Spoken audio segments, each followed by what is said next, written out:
Oh, fucking take that off there. I've got to We're click live. We're live. What's happening, everyone? Nicky Hawkins, West Ham Fan TV, back once again with another Friday night pint. Now we've got a little reduced squad here tonight. Ryan's away. Scott's late. Working, and Scott's late. How's everyone doing? If you're watching in the chat, welcome to Friday Night Pint. If you don't know what this is, it's a show where we just basically discuss anything, not exclusively about football, but we can talk about current affairs, or think of it as like four mates getting together on a Friday night, having a few beers, talking about West Ham and all the other stuff that goes on. The other stuff that comes with it's kind of unfortunately, it's just at the moment not in person. But have you got a beer? I've got a beer. Listen, I've got a beer. What have you got? I've got this. Brothers rhubarb and custard English cider. Bloody hell! I found it in the fridge. There was two of them. That's the only thing I could find. I've got a glass of ice, and I'm going to fill that up with this. I bet it's going to be fucking disgusting, to be honest. Listen, cider's made from like apples or whatever other fruit. How do you make custard flavoured cider? What you do is you get the rhubarb and you get the custard and you mix them all in a pot. And you just leave it to go mouldy, I suppose, and then put some fizz in it.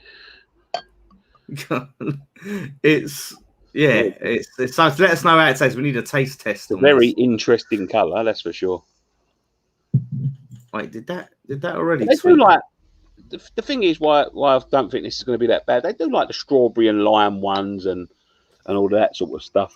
I mean, I love rhubarb and custard. Right, there we go. Look, that's the colour of it. It looks like some sort of cocktail, doesn't it? Right. There we go.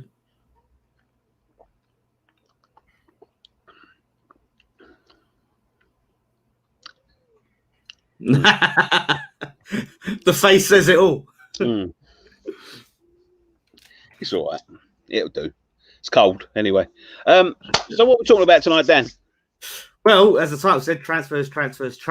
There's a few things. I mean, look, players that are ingoing, outgoing, players that people want to go, want to leave. I've got a little bit to get off my chest with certain I think certain fans' attitudes towards our own players, and the fickleness and the way people will turn on players, and it's just a lot of what I've seen on social media.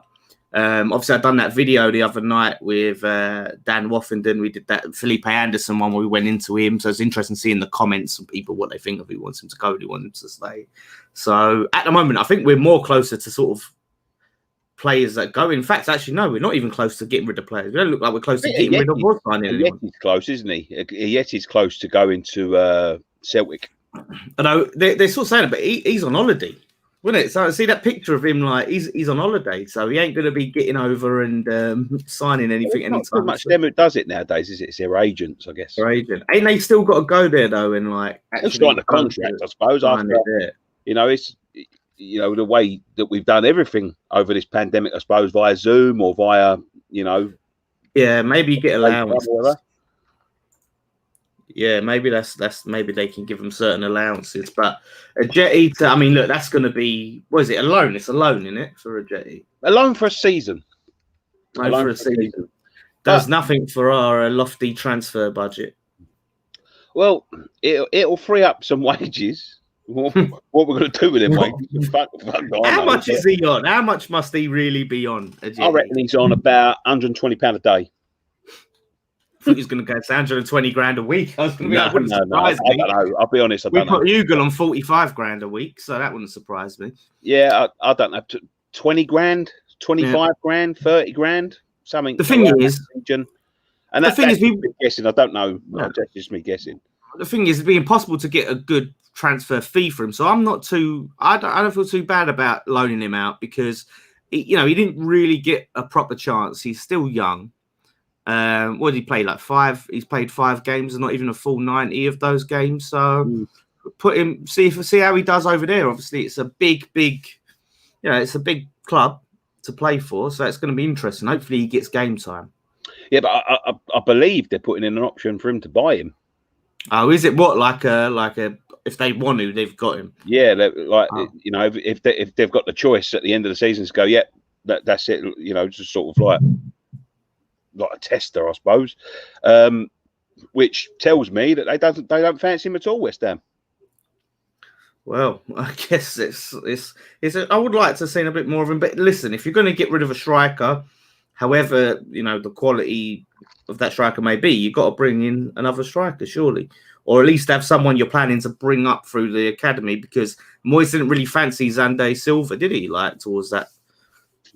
Well, I mean, I know it was a sort of relegation battle. Yeah, it's a difficult one with the youngsters because, is it the right time to chuck them in and start testing them? Probably not. During a relegation battle, I don't know. You know what I mean? But there's obviously some players he just doesn't fancy. I can't see for the life of me, no matter what his brother says or whatever at the minute. I can't, unless there is just no interest in him whatsoever. I can't see Anderson being here next year. I just can't see him fitting into Moyes' plans, and I can't see Lanzini either, to be quite honest with you. And that's the problem. So the thing is, with people going on about, some people going on about strikers and things like that, and we desperately need a striker. We desperately need someone up there with Haller. Haller got injured towards the end of last season. Freak accident probably. Antonio hasn't got an impeccable injury record. In fact, it's quite poor when you look at the types of injuries he gets. Hamstrings and things are always susceptible to be going again. And he's not a striker, to be quite honest with you. So if he goes, we've got one striker, which is I don't know how they expect him to to do that with one forward. We'll be in exactly the same situation, if not worse, than we were this year. And I think Moyes is I'm not worried just yet. I've heard the rumours, and I'm fucking seeing this, and I'm looking at all of the rumours circling around about this player and that player, and one website seems to be fucking contradicting itself over and over and over again. But there's rumours that we've missed another payment for Haller. There's rumours that we've got to fund the Souček deal, which is really worrying when you think about it. We desperately need a refresh. We desperately need a refresh in our squad. We need to bring in new blood. Now, Souček and Bowen were a start, but it won't be long before they sort of start to settle into the ways of the squad, rather than the squad settling into the ways of Bowen and Souček, which is why we need new blood.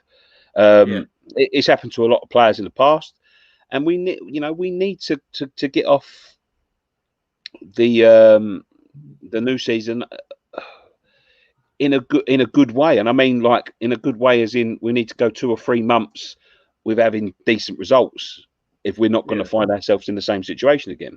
Yeah, because I worry that we will, but like you said, we do need a refresh. But here's the reality, and I sort of tweeted something similar to this effect. All right, look, so the fans, a lot of the fans list. If you was to ask most fans, who do we want to get rid of, right? They'd say Lanzini, Anderson, Balbuena, Yarmolenko, Masuaku. I don't know who else. If I'm missing anyone else, they're the 5 main ones, right? Off the top of my head. Correct me if there's anyone else. Now, here's the situation we're in. If them 5 players, I don't think we're going to get a lot for him. Anderson's probably the one you maybe can command the most for, yeah? But the rest, we're not going to get much for at all. So we're supposed to sell these players and then bring in a load of other players to replace them, right? And we know we ain't got any money. So it's not going to work if every single time a player goes out of form, we just sell them. We just sell them and sell them and sell them. We need to find a way to manage the players that we have and get the best out of them and find out, right, look, whatever we're doing with this player isn't working. Let's find another option. Because you forget, right, last season that fans were saying we need to sell Ogbonna. We need to get rid of Ogbonna. Ogbonna's got to go. Now, look, people are talking about he should have been Hammer of the Year, and he only narrowly lost that to Declan Rice. So it can't be a thing of every time a player, right? And this is because Masuaku, right? I had this big debate before. His first season, 2 seasons, he was looking great. I mean, we've all said he's a winger and not a left back anyway, right? Going forward, brilliant. I've seen him so many times do, some amazing things going forward, right? Anderson had a really good first season, not as good as his price tag suggests. It told us he could have kicked on, right? But all of these players seem to have these dips, and why can't the manager Moyes or as Pellegrini manage these players? Think, right, what's gone wrong here? How can we improve them? How can we get the best out of them? Let's find a problem rather than just he's gone shit, sell. He's gone shit, sell. Yeah.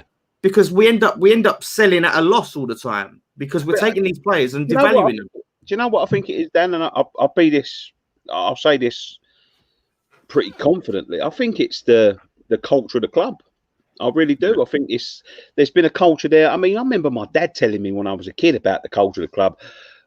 West Ham being like an holiday camp and all of this sort of thing. People go there just to fucking doss around and earn a few quid while they're looking either, winding down their careers or, looking to move on to somewhere bigger. But honestly, when you look about how unorganised the team is and how unorganised the club is in everything. I mean, you only have to look at the fucking seat situation with, they're splitting up families. They're splitting up fucking adults and childs. They just don't seem to be any sort of organisation. Like,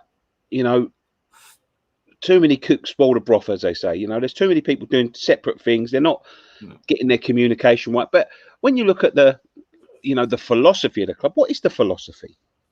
Because I don't know that there's a philosophy. We've got some real talented players, and I would put sort of Lanzini, Anderson, even Masuaku in that category. They're real talented boys. Anderson can be a well beater. Yeah. But there is no philosophy them to play. They're playing under Pellegrini. They're playing under Moyes. Two completely separate, different things. Before that, they was playing under Moyes. Yeah. They're going from one extreme to the other, to the next.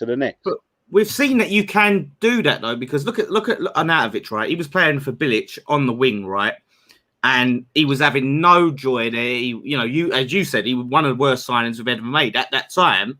And you was looking at it, it was a fair statement because the way he was being utilised under Bilic, and that's how Bilic wanted to play. That was his system. He wanted to play Arnautovic there. Moyes comes in and, to his credit, puts him up front.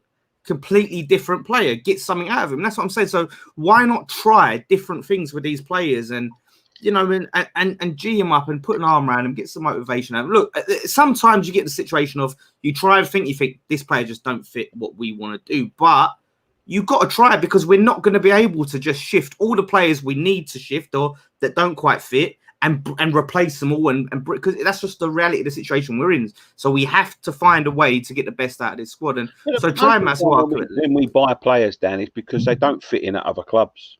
And that's been going on for a while, even under Allardyce. Downing. Yeah, we got a good season out of him at on the diamond. He didn't fit in at Liverpool. Andy Carroll didn't fit in at Liverpool. Yeah. You know what I mean? Like a lot of these, and then you look at the signings we made up. We got fucking lucky with Pint. We bought a world class player. But as Sullivan said, we would have never got him if his attitude weren't like that. We would have never seen him at West Ham. And Arnautovic was the same. Thought he was a lot better than what he is, and ended up taking moves away from stuff. Wanted to go on to play for Man United and Liverpool and all them guys up the top. Ended up coming to us at the time, a little bit of a step up, but then he's gone on to play for China. We always seem to, it's not a coincidence that these people seem to sort of turn on the club and their attitudes change because they're not the type of character. As I said before, when you're dealing with a transfer, there is so many things to consider. And when you look at the likes of Payet and Arnautovic, they've got history of turning their backs on clubs. That's why they're going. That's why they want to sign for us because people have just had enough of them. And it's the attitude. It's the attitude of some of the players. Some of the players are a bad influence on other players. I've got no fucking doubt about that. I think some of them are just settled in their ways and they think oh, fuck it. It's just another day job to him. And then you get players like Bowen and Anderson and Koyate and people like that come and start well, and then eventually they just bed in. We need more organisation at the club. Yeah, we need to properly scout these players.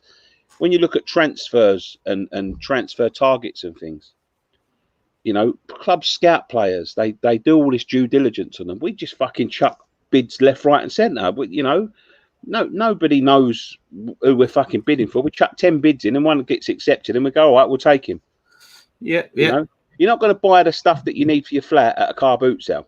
You know, but it is like it's a car boot sale mentality, isn't it? It's just like you just look and see what's available, and you go, oh, that's a bargain. That's a bargain. Yeah, that'll do. You know what I mean? Chuck that in the boot. Yeah, that's the problem, you know. And people, as I see someone in the comments say about Phil Jones and all of this, and I mean, it's a fucking mess. If they believe Phil Jones is the right fit, then they think he's the right fit. But are they buying him because they think he's the right fit? They've done their due diligence on him. They've scouted him. They think he'll fit in well there. We need so and so. We need this. We need that. And you know, he's the boy that I think we can realistically get. Or is it just he's a name? He plays for United. He must be decent. Get him. Yeah, exactly. And that's what it is. But you know, another thing, you know, in terms of the identity and philosophy of the club, like I wanted to talk about is a lot of fans. This is one of the biggest cliches that really annoys me, right? That people say is the whole lazy brand. And I touched on this when I done the show with Dan the other day, right? Was, you know, and it's particularly aimed at foreign players, right? And them sort of more attacking foreign players, the flair ones or the skillful ones. It's like whenever they're out of form, they're lazy, they're not interested. Get them out. We don't want them sort of players, thing like that. But when you get the players like the Mark Nobles and that, if he's out of form, it's his legs are gone, you know, and all of that. And I think it's just so easy to just say, well, that player's not playing good. He's lazy and he's not interested. Not that something else could be going, like you know, like with O'Bonnell, he was playing for an injury or something's going on. But the thing is, with this team, and if you want a team full of Snodgrasses and Nobles, you know, that's all well and good. It's great to have a team that all works hard and works for each other, but you need a bit of that flair. You need a bit of that skill and a bit of creativity in there because it's not going to work if we just players that fucking run around like Mo Farah for the whole game. Like, what, you know, what's the end result? It's great. You got to have a balance, and this is what we were saying. You got to have some sort of balance. Not every player is going to be running up and down the pitch for the whole 90. Not every player. Some play, and it's the same with Allah, you can see. But that's where you got to get the balance right, Dan. That's where we've been so, you know, lacking, especially in midfield. Midfield is where the game's won. Like a lot of teams will tell you that. That's why Jordan Henderson is sitting there, you know, player of the year this year, because that's where the battle's won. You know, and you've got to get the battle. You know, it's such a fine balance. You've got to, and I think with Souček, I think we've finally got the balance right. I really do. He's that workhorse. That, like, if you have them players, sort of, you need someone to be doing the messy work. You need someone to be, you know, he's the engine, basically. Yeah. You know, you need to be someone to get stuck in there and all that. Maybe two in certain teams, but you also need the creative outlet. And I think that's where we've really struggled this year with that creative outlet. Although after lockdown, we created a lot of chances. So, I need to plug my Mac in.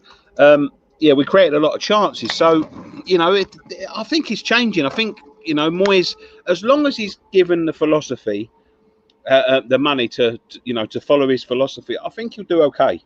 Yeah. Do I think he's going to make us into the next Wolves? No. Yeah. But we'll have a solid foundation and a longer transition period where we can sort of transition towards that and all that. And that's what we needed. You know, we should be a lot further along than we are now. Yeah. Because we've gone from one extreme to the so much hoo-ha in the club. And there's not been that progression, you know, building on the 15-16 season, making sure we knew what we had and what we needed to get and all that, a bit of investment. They didn't invest that summer, and it ended up costing us, you know, a couple of years worth of progress. But you know, it is what it is. As I said, you know, they need to back Moyes up. Otherwise, we're just going to end up in the same fucking circle over and over and over again. Exactly. I think he knows what we need to do. I think he knows. I think he's touched on the defense is the priority, and it is, because a lot of people that the players that people are saying need to be replaced are the more attacking players. But we need a left back, we need a right back, and maybe a centre back. We need a striker. We need a striker, but we definitely need to look at our fullbacks massively. And that's one of the things we touched on as well on the Felipe Anderson video is if we had a good left back who was shit hot defensively as well, it gives Anderson more sort of impetus to go forward and not have to worry about, playing so deep. I do think he's suffered because of the left back situation. I really do. But maybe because of the midfield situation as well, not being able to, as mobile to be shifting over to the side when we're under threat. But I mean, you sit on the same stand as me, right? Albeit sort of further back, right? Even in the first season, how many times did you see Addison playing so deep on the left to the point where he would be staying back and defending, and then Creswell would be overlapping him like constantly? You're thinking, no, like we want him to be in that final third. That's where we want him because he has the skill, he has the eye for goal. We want him to be there, but so many times like he's dropping back and Creswell's going forward. And let's take some comments. Scott should be joining us very soon anyway. Anderson is a luxury player that this team doesn't need. We don't have the football people in charge of footballing decisions, says Stevie Ray, which is, that's fair enough. Dean Felton, can we honestly improve on last season? Perhaps go on a little cup run. That's the dream, mate. Will Dan be wrinkly one day? I don't think he's ever going to be wrinkly. Smooth as you like. Gary Marlin, turn that text off. Can't stop laughing. I don't know what. What text? I don't know. Ruddy Games, our philosophy under these owners has been to buy cheap and hope for the best. How many forwards have we signed? Like 50. Yeah, that's what I'm saying. There's no philosophy behind who we sign. We sign people that, Mido. Yeah. We go back that far. Like signing Mido. Yeah, he was a name once. You know what I mean? He'll do for £1,000 a week. Yeah. Smeagol says, "Hi guys, I watch a lot of Campi. Sorry if my Italian's a bit off here, mate. Campionato Serie A, and there's some top class players in that league from teams like Flamengo, Gremio, to name a few. Don't get why we don't sign some of them." Well, this is the thing, though, right? Again, if we're gonna have the same problem, right, and we can't find a way to fit these guys into our squad, like we haven't done this season with Anderson, particularly under Moyes, we haven't found a way to make him fit in. Then going in that same route isn't gonna be. Nicky in 1990, fucking hell, that's harsh. Nicky would have been about 6, isn't it? Yeah, eight. Yeah. Yeah, I just wanted to bring that up. Poor Nick. But no, we're both. That's the thing. Everyone's commenting because you've shaved your hair right down. So a lot of people said. Someone said like you fucking Nick. I normally do have it shaved right down, but I've become a little bit of a hobo over the last sort of couple of months because of everything that's been going on. But I've got some good news. I found a job. I start on Monday. Proper job this time. Not a job that's gonna make me owe them money at the end of the week. Yeah, exactly. Well, cheers to that. Cheers to that. Let's start on Monday. It's the same job as I was doing before. It's just that the restrictions have been locked down. The restrictions have been lifted, after lockdown. And cheers to that, mate. I'll put this comment up. Bryce Mackey said, "Let's give our academy boys a look." Well, the under 21s team has just won the Division 2 or Division 2 of the under 21s league, right? And we've got some good players in there. If we can look to see how we can implement those players and really try and implement. Obviously, we've got Dean Garner coming back as well. You've got Connor Coventry and Nathan Holland. I think that's a lot to do with Grady coming back. I think that's a lot to do with why we're not looking at the types of Ryan Fraser or anyone like that. You know what I mean? Like, I know there's rumours, but listen, if it was to be done, it's there to be done. It would have been done by now. I would imagine he's free. Yeah. If Dean Garner wasn't already a West Ham player and he was a West Brom player, that's the player that we would have been probably looking at and earmarking like, yeah, we want to sign him. Like we have looked at the likes of Eze and Ben Rama and all of this. Like he would be one we'd have, but he's our player. Barami, did you say? No, Ben Rama, isn't it? From Barami. Ben, yeah, no, not get Barami. No, thanks. Been there, done that. Just what you said, Barami. Sorry. Yeah, it's the Rami. It's very similar. Barama. Yeah, Bell. Yeah, so having Dingana back, but again, it's another attacking player. We need to address the defense. But the question is, are we going to address anyone because of this whole sell to buy bollocks? All these other teams seem to be looking to splash cash, and like Crystal Palace, Burnley, Brighton, flipping Wolves. I think I saw someone like a lot of these other clubs that you would look to be in similar situations. They're like Mark Sherburn Brown sets makes a good comment. We need a director of football that doesn't come and go with managers. He must set the standards from the youth teams upwards. Very interesting you say. I was speaking to Jace last night. He was telling me that, all right, so the RB Leipzig, right, director of football, who's obviously brought in all the youngsters. Well, he'd left RB Leipzig, right? This is the team that Moyes said he spent time with and he wants to copy their model. He was going for a manager's job. He didn't get the manager's job. Now, apparently, we're linked with him being our director of football, which would be a great move because then it's not David Sullivan, which apparently, because that was the room that he'd be taking over the transfers again. Disaster. But if we get him, that's a positive step in the right direction because he done so good with RB Leipzig, and he could sign look at some promising. Yeah, they've got that sort of philosophy, aren't they? Sign them young, breed them through. That's it. And if that's the model that Moyes wants to do, he's saying, I want to do this model. Get the geezer who's responsible for the model. Do you know what? It's a great model to have, but because of the state we're in, we need a couple of senior players. Like ready-made proven players. But I've got no problem with that sort of model over the long term. Oh yeah. But right now, we ain't got time to fuck about with doing that and making that our main transfer, philosophy. But I don't know. Funny enough, you should ask this, Hames HD. Do you think Scott Parker was good enough to take over from Moyes? Before you answer that, Nick, I just got to ask you: did you see that edit someone done where they put that "dry your eyes, mate" thing over his post-match interview? It was so good. It sounded just like he was fucking doing it the streets to that. I remember a couple of years ago when I think it was Charlie Austin had that goal disallowed. And they put it under what's that song? Blur song. Yeah. Oh, Park Life. Park Life. Yeah, and they put it over that, man. I'll tell you, some people have got some fucking brilliant imaginations, I tell you.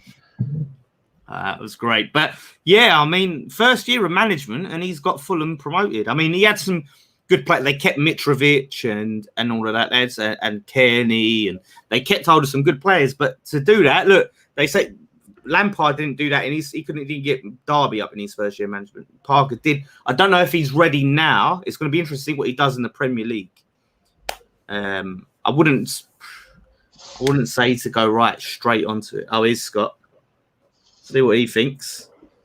All right, mate. Oh, I haven't anyone. You all right, mate? Yeah, you? Yeah, not bad. Baking in this house. We're just talking about Scott Parker. Is he ready to take over from Moyes? Like, would you, if it was the option, would you say, right, let's have a bit of Scott Parker? I'm up for that. No, I think you need to learn his trade a bit more. Well, yeah, he's got his. Unless he's going to be in the Premier League next season, we can see what he does there. It's going to be interesting to see what they spend because they went mad, didn't they? Like, say we've done a complete U-turn and turned around and went, right, we're getting rid of Moyes. We've got in Scott Parker. Would you be comfortable? And I know it's a very similar situation than what happened at Chelsea with Lampard. Would you be comfortable with him taking over a West Ham squad? Now, I've got to say at the minute, no. And the only reason I say no is because there's no buffer there. If we was sort of 8th, 9th, I'd say, yeah, like give him a go. We've just scraped survival, haven't we? Yeah, we've just scraped survival. And if it doesn't, he comes in and doesn't work, we'd be fucking going back to David Moyes again. This is it. You're putting it. He's just come up. It's his first managerial job. He's done. Don't get me wrong. He's done a great job at Fulham, getting them promoted, getting them back in the Premier League. But like you said, coming into us is a poison chalice. And he wouldn't be backed either. No, and that's it. And it's putting a lot of pressure on a new young manager who's not had that type of pressure to deal with before in his managerial career. He had it as a player. He kept us up for a couple of seasons, didn't he? So he's had the pressure as a player, but it's completely different as a manager. Well, I think like Mark's just said, Moyes deserves his chance, and that is true. Yeah, I agree. Yeah, like there's so many people, and I'm one of them, that fucking was livid when he got appointed again. I think we all were, to be honest. But he's done the job twice under very different circumstances with a different set of players. He's come in and done what he had asked. He's got a right, I think, to shut us all up. Yeah. And you know what I mean? And the thing is, with the situation what's going on now with the finances and with COVID and things like that, and you don't know what budget is going to have at his disposal for signing players and what players are going to be available and things like that. It's he's worked with these players that we've got, and he has in the last few games got performances out of them players. So the performances are there with the players that you've got and what you can work with. So you're better off sticking with Moyes for this season until things settle back down and get back to normal. And give him a chance to see what he does, because I just think getting another new manager in, trying to work with these players again, we go right back to square one. At the moment, we're starting the season not at square one. If you sort of get what I mean, we're not new manager, new set of players. This manager has worked with this set of players for longer than 6 months, and he's got them performing a bit better. The thing is with Moyes, I feel like even if he gets another season, if he's not backed, I don't feel like he's had a chance. And look, I was critical of him when he came in, but I still think it's an embarrassment that we signed him again to the board either way. If he works out, it's an embarrassment because they sacked him the first time and didn't keep him on. If it don't work out, it's embarrassing because they've gone back. Like just the whole way it went, it's an embarrassment for the board. Yeah, it was a lose-lose situation. Yeah, exactly for them. But next season now, if we are in the shit and they haven't backed him, you can't even really truly blame Moyes if they ain't giving him any new players, any new funds, and we're in the shit again, because we've seen that we need to do something, because obviously a lot of these players are brought in with Pellegrini players. Like I said earlier, we need to find a way to make a lot of them work, but we still need a striker, we still need a fullbacks, and if we don't get them, there's only so much he can do. Well, and this is it. This is the thing where Moyes, again, where he's been there before and he's worked with a couple of the youngsters, with Ben Johnson and the likes of that. You've got players there that if the finances are not available, if the players the targets that we want are not available, we need someone to be looking at the youth team players and to have seen the youth team players that are there or thereabouts to fit them into the side. Again, a new manager coming in now, it's back to square one. Them youth team players are having to impress again. At least Moyes has got a bit of understanding of the squad and the depth that he's got. You can't bring a new manager in with hardly any money to spend. No. Like you just can't. It's a disaster, and we need a bit of stability. You're then looking at an Allardyce-esque manager who's just going to drill, like a Daesh, who's going to drill what he wants into the players and get them playing a certain system, and this is it, and this is what it's going to be for the whole season, win, lose or draw. That's the thing of bringing in a new manager now. You're not going to get wrong time to take a chance on a manager who's looking to cut their teeth in the Premier League. That's the easiest way to put it. You either bring in someone who's got a lot of experience, like Allardyce, or if Dyche is available, like Sean Dyche, who's going to drill that. This is our system. This is what we're going to be played in. We're going to be physical. We're going to be hard to beat. And you'll have that for a season. Or you have someone who's worked with the players who's trying to install that organisation, but then also add a bit of flamboyancy into the side. I tell you, we went round the houses to say, we wouldn't take Scott Parker right now. In a roundabout way, no. It's just there's reasons why. There's reasons. I think Scotty Parker could be a good fit for us. I just don't think now is the right time for him to come to us. I think his legacy at West Ham is very mixed as well. It is. It's divisive. Actually, I've written a You little. put the tweet out, didn't you? I've done the tweet because I was writing a video for the patrons, which is a new series, which is going to be like Forgotten Heroes. And he is a real forgotten hero. Like you look at Miami's 11 and things like that. He barely gets into the sides. Like you barely see his name mentioned. You barely hear anyone talking about him. You know, it's one of them things where it's crazy because I think he spent 4 years with us. And he was hammered a year 3 times on a spin. Yeah. Which is, which is fucking mental. He's the only West Ham player apart from Bobby Moore to win the PFA Football Writers Player of the Year. And that was when we went down. That just shows you, like, you know, that's been going since the 40s. So there's only like 70, 80 people that can say they've ever won that. You know, I think people, because of the way he left, because of the way he, left the club when we was in the Championship, when we was on our arse and all that, I think he's a bit of a forgotten hero. But you think about him there, like I see someone there, look, Lee Davis, Nolan, Parker, different players, mate, very, very different players. I mean, you talk about leaders. And don't forget, he wasn't even fucking captain at the time. You know, I think it's crime. You think about leaders, mate. Scott Parker dragged us through about 2 or 3 seasons by the, I don't know, what'd you drag someone by? Scruff of their neck, didn't you? Scruff of the necks, yeah. Dragged us through seasons, not just games, seasons. And I think it's a bit of a shame because, you know, you think about the way he left. Michael Carrick left in very similar circumstances. It was who he went to that killed me the most. Michael Carrick went to the same club, mate. It was going to, the fact that where he went to. That's what crushed me because Parker was my favourite player, absolute favourite player. I loved him to death, and it just really hurt seeing him going to Spurs. But that's the thing. Like Nicky said, I forgot Carrick went to Spurs. I forgot that. But that's the thing. I think a lot of people's, like I said, your people doing the Twitter polls and saying, "Oh, hero or villain." I don't think a lot of people say he's a villain because he went to Spurs. But at the end of the day, we were down. He needed to leave to go to carry on and try and get. Aaron Jones says he had it on his toes when we went down. Chose country over club. I think he chose career because it was, he was in the England side. He hadn't been in the England side for his whole career, got to 30, and then he started playing regularly for England. I think, at that stage of his career as well, it was probably the time where he thought, look, I want to at least try and see what I can do with England and get in the tournaments. And the thing is as well, you've got to think maybe they were the only club that come in for him. Well, maybe, Scott, when you get to 30, 31...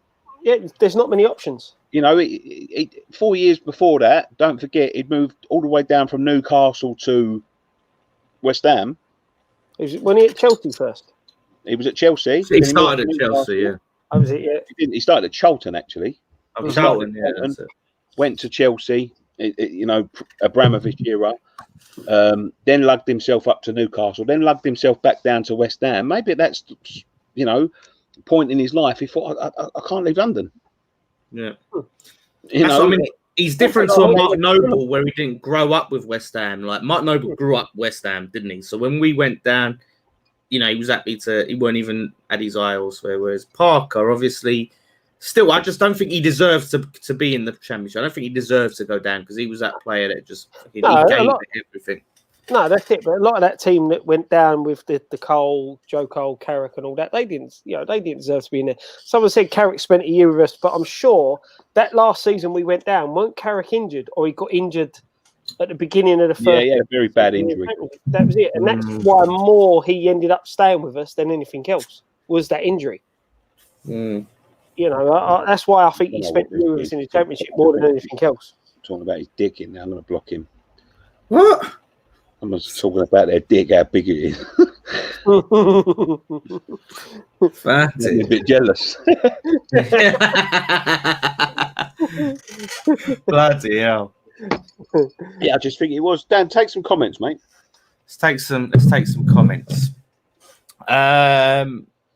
What's he saying? Not having a go. If he had said I'm staying, would he then the England manager left him out? Apparently, for someone was telling me this on Twitter, I saw in the comments where you replied. Apparently, Fabio Capello said like, that you've got if you want to get in the team. Yeah, I'm not picking you if you're in the championship. Apparently, that was a conversation that was had. There was also a big rumor about his dad. I don't know how true this is about his dad. You know, that his dad had told him sort of on his deathbed, because he passed away while he was with us, his dad, that he wanted him to play for Spurs at some point in his career, and it was for him to to do that. Dad was a big time. I don't know how true that is. I did hear that around that time. I did hear that. It's funny though about the championship thing, because didn't Ryan Sessegnon play for England when he was in the championship? Was it Sessegnon? Yeah, but I think it's different managers. Obviously different managers, but it just shows because they're in the championship, you know what I mean? Yeah, like it was, when you look at the Ericsson, Capello, that sort of era of England manager, they weren't picking nobody outside of the top clubs. You had to be performing very, very well to get into that squad if you were outside of the big clubs. Being in a championship's a no-no. Yeah, you know what? It was more of a closed club then. Yeah. Well, whereas Southgate now, it's more he's broadening England's horizons. But that was the big problem with England. It was almost like a West Ham mentality of like, do you know what I mean? We're just going to look at you because of your name, not because of how you fit into this setup. And that's why it was just the mess it was. Yeah. Adam Page says my dislike to him is nothing to do with the way who he went to. It was completely down to Downing tools, specifically in an away game against Watford. Yeah, he wasn't great in the championship. I must say that he didn't start well. But because his mind was elsewhere, isn't it? He'd had that conversation with Capello, and when you're distracted, I don't think he downed tools. I don't think he. I need to put this comment up because I've seen it a second time. I want to know. Right, the Ford and Baldies. Now, listen, I'm 32. I don't mind saying that. If I'm drawing a blank, I'm drawing a blank, right, at the Ford and Baldies. You've not seen the Wanderers? You've seen the Wanderers? I think I've probably seen it when I was a kid. I know the Wanderers. I know of the Wanderers. Yeah, I think I've seen them watched it. That big fella that was in seen the Running Man, right? Arnold Schwarzenegger. Yeah. You know the big opera geezer with the lights on him? Yes. What's his name? Dynamo. I've just Googled the Ford and Baldies. He was a Dutch actor, I think, of Dutch descent. Yeah, big, massive geezer. Funny enough, that used to be my nickname. Stir Crazy, Stir Crazy as well. That used to be my nickname in my old job. Bloody! I feel like people Google it, and it's like. I'm just trying to get it up because I vaguely I know the guy Nicky's on about. I'm vaguely remembering what the guys look like, so I'm just trying to find them. They look alright. You know what? Let me see if I can do a little share screen scenario.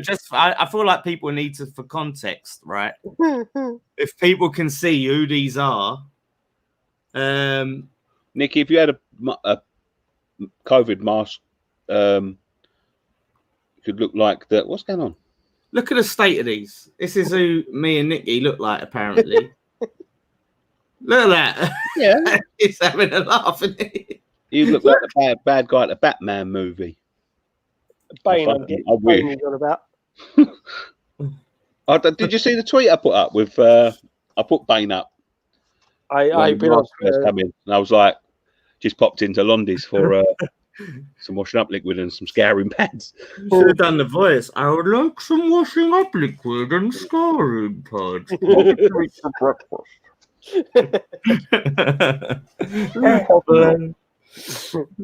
I was born in the dark. He really adopted it.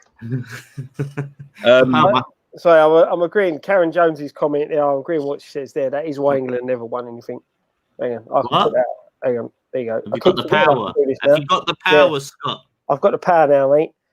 Yeah, that's why, because we didn't pick the best players, best positions. Graham's, said it. Square pegs, round holes when it comes to England, and that's why we are Well, that's why everyone said about having Lampard and Gerrard in the same side didn't really work. It didn't really. It was a clash, and it didn't really quite fit. But they had to get Gerrard and Lampard in somehow. But it's because it sold shirts. You know, you got the best England midfielder was Paul Scholes, and he was like shoved out on a wing for them two.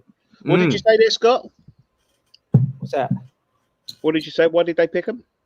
I said they were picking them two because they sold shirts. Oh, they sold shirts. Funny enough. Yeah. Now you mentioned shirts. We've got a sale on in our store. If you go to our store right now, the link in the description down below.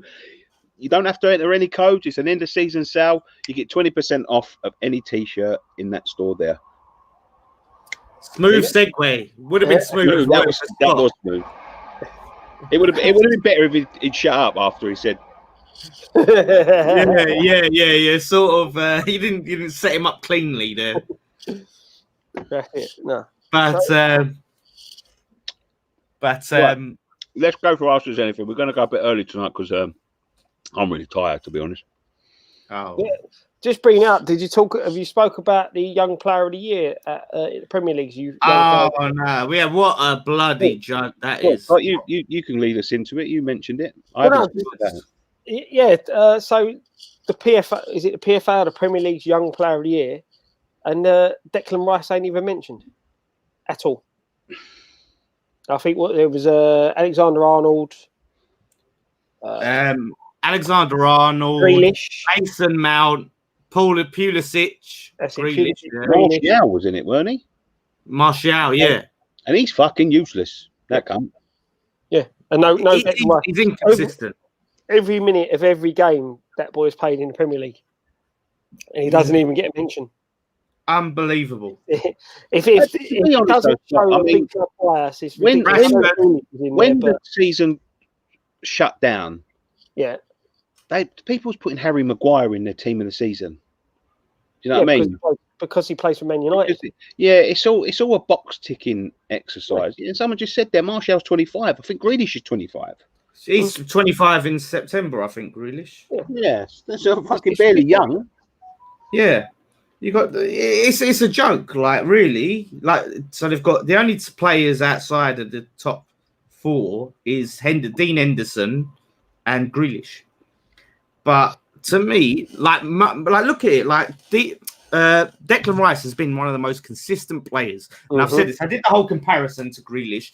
Grealish, right? He's a talent. But he has not been consistent. There's some of the games I've watched. I've seen him had bad games. The Wolves game, Wolves versus Aston Villa. He was awful. Whenever you sat there and watched West Ham, right, and picked on Declan Rice, said, you know what? Declan Rice was awful today. I remember a single game. Awful. No. Even when we've been awful, he's been one of the standards because, you know what, at least Declan Rice was good. But as a team performance, it was awful. Like, but even taking my West Ham hat off and looking at it from a footballing point of view, you know, he hasn't been, you know, he's had games where he's not been outstanding, but he has still been probably a 7 out of 10 when other players have been a 5s and a 6s. Do you know what I mean? He's always his level is 7 and above. He's never been going to put 7 out of 10 for me. 3 Man United players. They can put 3 Man United players in that. Yeah, that's a joke. You know, Rashford's had an alright season. I think that Greenwood's been really good. But didn't Greenwood only really get up to speed towards like the end of the season and the restart? I'm sure he weren't really heavily featured early on in the season. I don't know. No, he wasn't. I don't think he was. He come through more. He was playing, I think, in the cup games, and then he started nicking a few goals, and then people got injured, I believe, and then that sort of pushed him further. Yeah. So he hasn't. No, he's a talent. He's a good player, but he's not Young Player of the Year in the Premier League. And you know, people outside of West Ham sitting here watching this, or you're only saying it, you know, because you're West Ham fans and things like that. Take the West Ham hat off. Look at it from a footballing perspective. Look at performances week in, week out. And as we've said, he's the one. You know, Rice is the one that's put in consistent performances every week in, week out for us. When we've not been playing well, you know, he's been the shining light of our season, and to not even get a look in, it just shows how corrupt and fixed the Premier League is when it comes to. Look, at the end of the day, it's an opinion. You know, we all have different opinions. You know. Yeah, but this is the thing, that it's always lent towards these same teams. Yeah, because as I said before, I've said this many times. It's what they see. It's what they see. They only watch. It's what they watch. You got no. I wouldn't even go to Roy Keane and pundit when they slag off Declan Rice. Roy Keane ain't going to go and watch 20 West Ham games in the season. He's going to watch one, maybe two. Roy Keane's not going to say anything but nice about Declan Rice. No, obviously because of his international allegiance. I'm just saying, like, you look at these pundits, they don't watch football like we watch football. They don't see, I just said they're Martial shit. Some geezer just went in there, get it right. He's 23 and he scored 23 goals in a United team because I don't watch him that often. That's just my opinion of him. Do you know what I mean? So, has he scored 23 goals this season?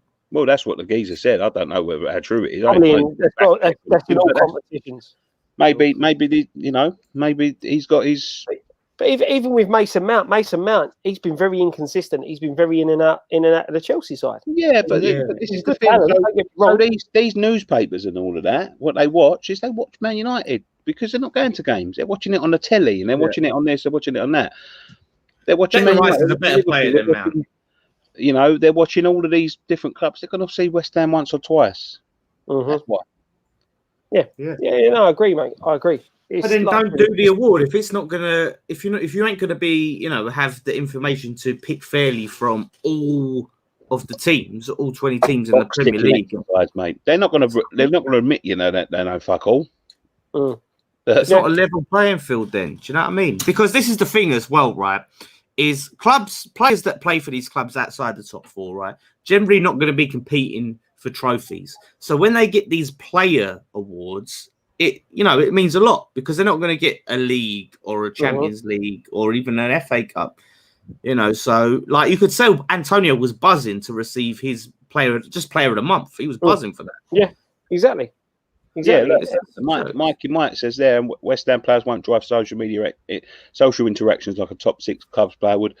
That's what it's all about. It's all about the brand. They want the brand to be as big as it can. And when you really look at them, you look at them players that you picked out that have been picked out, barring Grealish, because as much as Henderson was at Wolves, he's a Man United player. Grealish is the only one outside of the top clubs that's in there, and Grealish hasn't been brilliant this season. I just think he stands out because he's in a very poor Aston Villa side. Yeah, exactly. And who are looking at him?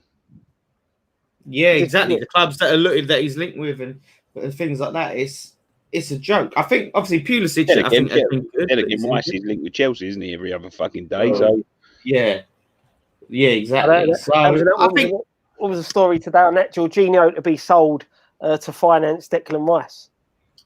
Yeah. You're going to have to sell a lot more to finance Declan Rice. Yeah. Oh, yeah, exactly. They want to buy his boots or what? Yeah, exactly. Yeah. They're saying thingy. I mean, Alexander-Arnold should win it anyway. So. Yeah. Let's take some questions. Ask us anything now, guys. If you've got questions, let's go through. Scott gets a question. Yeah. It's... I think, Foden. How much has Foden played this season? I think Foden's better than Grealish. He hasn't played as many games. Foden's quality, mate. From what I've seen of him, I rate Foden more than I rate Grealish. If I'm honest, I've not. I haven't seen a lot of Grealish, but the games I've had, he's not been brilliant.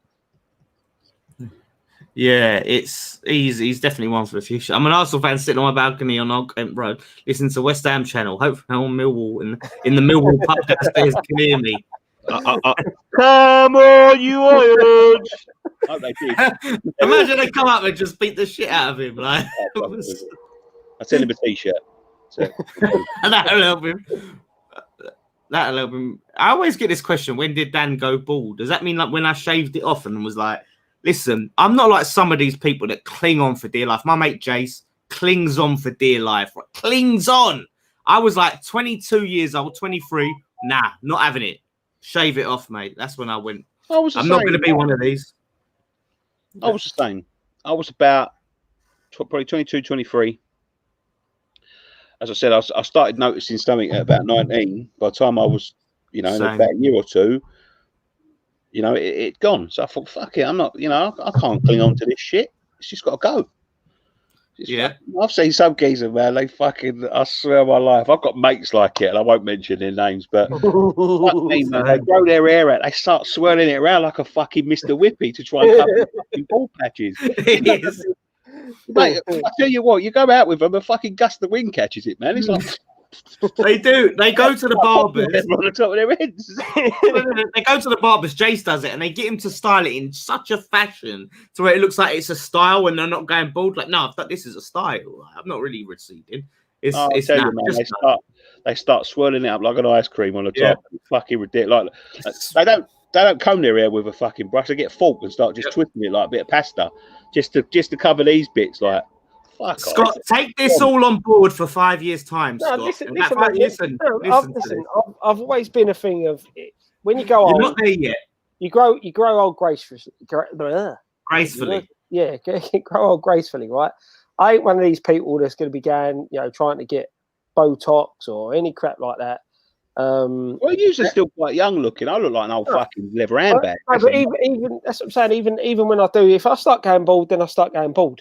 I want to keep my hair as long as possible, but I'm not going to start styling it so I don't look like I'm bald. But you see these people, their hair is so thin, man. Fucking hell, it look like they walk under a fucking bright light and they look like Jesus with the halo. You can just see the bald head and everything's just glowing around them. It's fucking ridiculous. The thing is, my old man's still got his hair. He's losing it a little now because of the medication he's on. His brother went bald in sort of after 50. So, I've got that gene in there. So I could start losing my hair around 50s, but it'll go that way, not from there back. Yeah. Before we move on, someone asked me how often I shave it. So I want to get this right. I got this skull shaver, right? I do this about every couple of days. This is brilliant, yeah? I thought that was the iPhone 12. Hello? Hello? No, you just fucking run around. It does it super quick. I love it. So that's what I do about every couple of days when I get a bit of regrowth. Bang on that. So if you're any baldies, I'd recommend it. I'll tell you, I started to look a bit homeless, to be honest with you. And I went to the barber today, first time. I felt like $1 million when I come out there. That's it. That's the way to go, mate. I tell you. So I need to take a picture of Stevie Ray's comment. Jace would look much better bald. Dan, you know what to do. Yep, I'm going to take a picture and show him that. He needs to get rid of it. Ken Ammers says, have you lads renewed your season tickets yet? No, last minute, everyone. I encourage you. Do it at the last possible minute, right? Then they start to panic. Yeah, exactly. I'm gonna do mine in the last week. I'm gonna wait last minute because now my the website will crash and then you'll be number 100 and it'll cost you about £100 on your phone bill to get through. So I'm gonna wait till the last week to do it. Yeah, it's always the way because as well, like they try and like please you more. And they try and make signings where people go, look at this signing, and people go, shit, renew. We've got a good player. Like. They make, like Nicky said, make them sweat. And yeah, like me, I think me and Nicky are doing something different to Scott. We're doing option 3. You're doing option 1, Scott? Yeah, I'm doing option 1. Yeah, renewing straight away. So, getting it all done and dusted. You just wait a minute. You just said last minute. Now you're saying you're reviewing. No, you know what I mean. I'm doing option 1. I'm waiting until the last week, but I'm doing option 1. I'm getting it sorted. So it's gonna be very interesting. Like obviously. You're going to be in the ballot. Yeah, probably. What's the odds that we don't get picked for any games because we do this? Yeah, they go, that's Scott, West Ham Fan TV. Nah, put it back. Yeah, that's it, Yeah, who's the next one? Scott Collier. Straight back in. Yeah, Scott, back in. It's going to be weird, though, because what if you win the ballot, but Ryan or anyone else don't get put in the ballot and you're just going on your own? But you can apply as groups. Do it as a group because then you and Ryan could do the fan cams, can't you? Outside. This is the thing. I was messaging Ryan about this the other day. I don't think we'll be able to do fan cams. Why not? Oh, because of the whole fucking shit. I don't think they'll let us congregate round that area. Yeah, but then so what? They're not going to open the club shop then? Well, no, they probably will, but you'll have all social distancing in place. So they're not. I very much doubt they're going to let people stand around. It's all a bit mad. All a bit mad. Look, I could be wrong because obviously, if they're going to open the stadium up, are all the stalls going to be open outside? You know, Yeah. are they still going to be there? So you still got to have people standing around. So it'd be interesting to see what they do. But yeah, no, that's my aim. Is once I've renewed, is that if you can do it as groups, to sort of get in a group with Ryan and possibly Nick, so that we all go together. Then. Yeah, that's it. Like, so no, but I think with us, we're thinking like, obviously everyone's everyone, but we, you know, especially me, I'm thinking when there's a lot of fans there, I want the experience. Just have the mic on a stand. Fuck me. You want to see the fucking problems we have trying to get batteries in? Let alone stand. Oh yeah, imagine that though. You get a little stand, you just stand back and go like, "We're playing a game," and they're just standing. Oh, we could go. We played well. You won't be able to do that because there's too many people that will be walking past. And get a boom pole or something. Like get one of them big boom poles. Well, no, because you just have to do it. It just has to be your arm's length, wouldn't it? You know, you probably have to lean your arm out. That's the thing is, mate. Like, let's be totally honest. Let's be totally honest. Like you know, you got to try and be realistic. Things are changing so rapidly every day. You know, and they're putting these plans in place, and then they're shutting them down within hours. Mm-hmm. So you just got to keep an eye on it. You never know what might happen. Yeah, I see this comment. Yeah, you know, test events been put back. So you know, what's to say the normal games won't all get because there is obviously there's fucking more cases popping up and more spikes of it popping up everywhere and all that, and they've got to cut it. To be fair, I just don't understand their, you know. Yeah, Lisa Langley said just do Zoom fan cams after. Look, I've had real fun doing the watch alongs and all that sort of stuff, and you know I've been sort of laying out plans for today about trying to get somewhere over near Stratford and you know filming it together and all that, socially distanced, of course. So yeah, you know, there's things we can do. You know, there's ways we can talk to people. It's not a thingy, but you know, with the government guidelines, I just don't understand. Like, I walk past. There's a pub at the top of my road called the Swan. And next door to it's a chip shop. Yeah, and I walk past the chip shop, and there's people. They won't let people in without a mask. They're fucking. You know, everybody's like lining up outside, 2 meters apart and all that. I walk straight past the pub and they're in there fucking cuddling each other. No mask, spilling all drinks over each other and fucking kissing each other and licking each other and all of that. Well, this is the thing. You know, I can't see them opening up I can't see them serving alcohol in the grounds. No, it's gonna be so shit. It's gonna be shit, and it's gonna be aggro, Scott. Yeah, probably people. Yeah, people are going to be drinking before they get to the games because they're going to be going to the pubs, things like that. But I can't see them serving alcohol inside the ground or outside the ground, if I'm honest. No, you know, it's not going to be great. It's not going to be a great match day experience. You know Did you guys, on a different subject? Did you guys watch the playoff final? Because I know a lot of obviously we've been linked to a lot of the Brentford players, and this is where a lot of our fans got to look at. The Brentford players, right? And so a lot of fans were looking at Ben Rama. Ben Rama. A lot of fans were looking at him like, wait, what Barami? No, his name's Ben Rama, isn't it? Oh, I thought it was Valon Barami. You keep going on Ben Rami, didn't you? You keep going back to Ben Rami. You got Ben Rami on the brain. No, I'm Ben Rami. But Barami. But he doesn't play for Brentford. Oh, he doesn't? No. I thought it was Valon Barami. I don't know why. I don't know why you keep going back to Ben Roth. We're talking about the modern Ben Roth. A lot of people watched his performance in the final and turned around and said the QPR guy is better.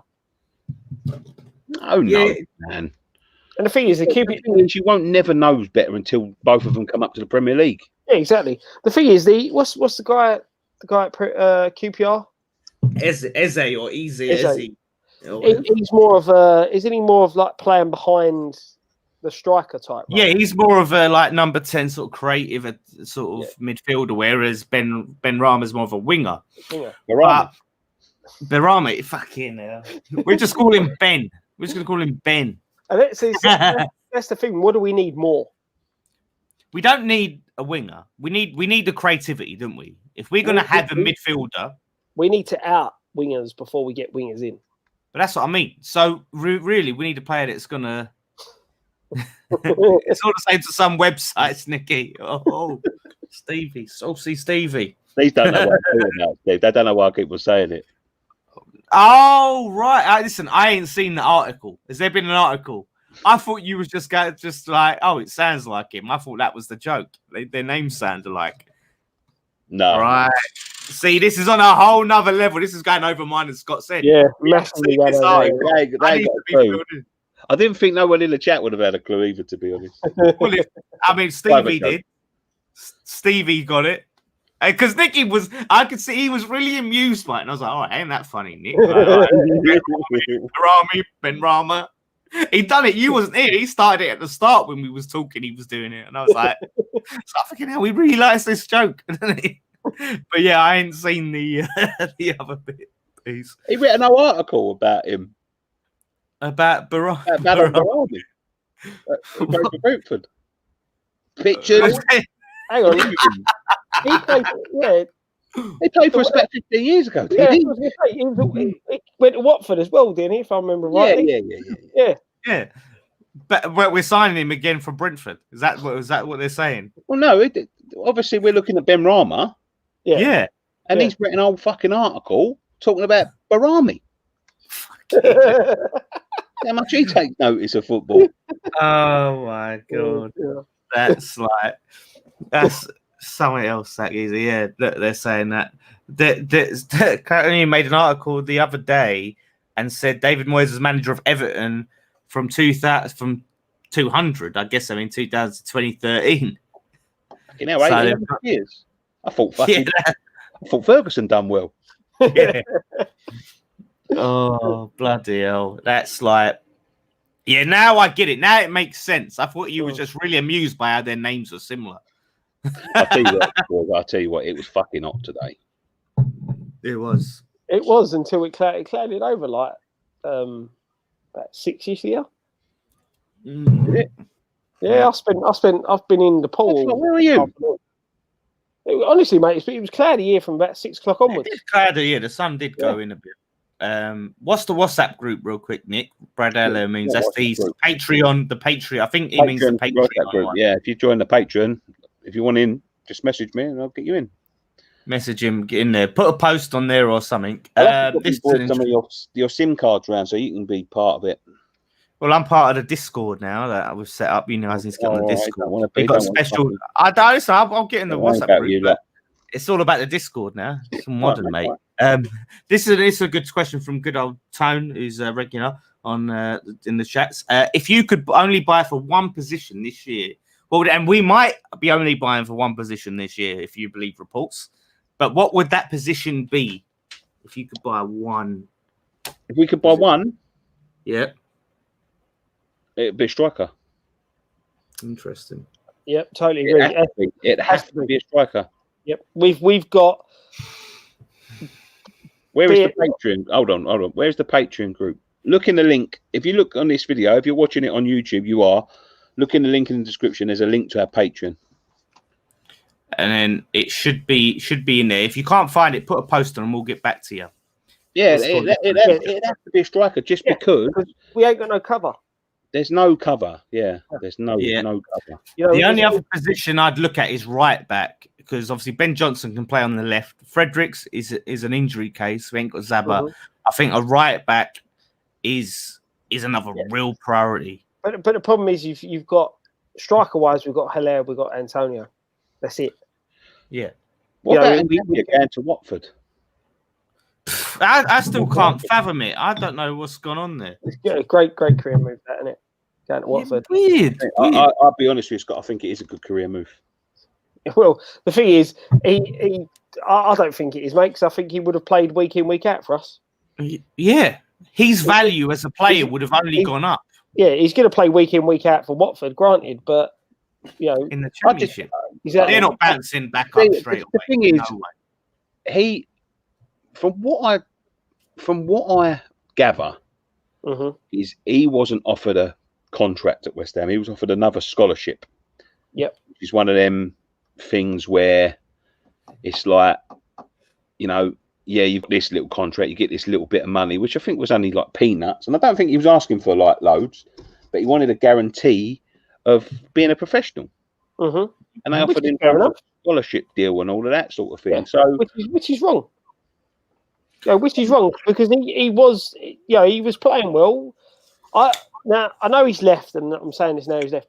I think Johnson's the better player. Yeah, no, I don't think he's the better player. I think Johnson's the better player. No, really? I think Johnson is more versatile, but I think Ngaki impressed me more. No, I'd be more impressed with Johnson than I have with Ngaki. Ngaki, I thought he played well the games that he played. He looked good, and he could have. I think he will go on to be a decent right back, but I think Johnson's got the next bit about him. He's got more potential, I think. Yeah. He's got more potential. Maybe I'm just telling you my opinion. Good. Me. I'll have a couple of house. I start fucking punching you. Listen, you got someone else's ass to visit. Would have been. That's a silly thing to offer him. You know what I mean? Another scholarship deal. That's a joke. At the end of the day, that's what they did. We're crying out for fullbacks. We had two decent young fullbacks in Johnson and Ngakia who could have battled it out for the right back position, but you also had one who could play on the left. So let's be honest, you've got Creswell there. You could have started Johnson on the left, Ngakia on the right. If we get an injury to Ngakia, Johnson on the right, you cover on the left already. But does it start to get a bit inexperienced and young then? Because Diop is still young, still learning. Oh yeah, of course it is. You need the experienced players. They have a different level, and I get what you're saying there, but I think it's just the case now. We're crying out for fullbacks, and sometimes you've got to take risks. Liverpool done it. Liverpool had the two young fullbacks. Robertson's not that old, is he? And Alexander Arnold's only young. So sometimes it will work, so long as you've got an experienced head in the middle there, and we've got that in Ogbonna. Yeah, if you get a slightly older, not an old, but like mid-20s right back, bit more experienced, at right back, Ben Johnson can play left back. You've got the experienced Creswell there as cover. That's an option. But it's funny, actually, Frederick is what people bring up. I saw a report today. We're looking for Eze, right? And they've been talking about this swap deal with Hugill and Eze. And they're talking about now a swap deal with Hugill and Fredericks for Eze. So send in... That's silly because then you're leaving us so isolated at right backs. Yeah, but to be fair, I think then if we was to then use our money to then invest in right back, because look, Fredericks is too injury prone. He's not going to play. He's not going to be fit for you for half the season. You'd be lucky if you get half a season out of him.